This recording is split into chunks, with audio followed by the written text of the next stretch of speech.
Federal Reserve Chairman Jerome Powell suggested interest rates may need to go higher for longer, fueling fears of a potentially larger rate hike at the central bank's next policy meeting.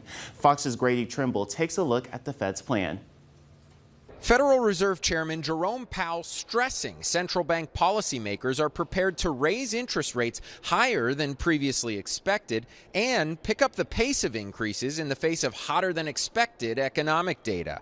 The latest economic data have come in stronger than expected, which suggests that the ultimate level of interest rates is likely to be higher than previously anticipated.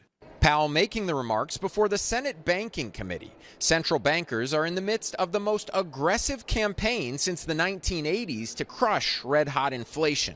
What he's trying to do is just slow everything down, but it could be to the point where he breaks things. The Consumer Price Index has slowly fallen from a high of 9.1% in June, but it remains about 3 times higher than the pre-pandemic average. Markets widely expect the Fed to continue raising rates at a quarter-point pace. But a blowout January jobs report and disappointing inflation data has raised fears of a higher peak rate or steeper increases.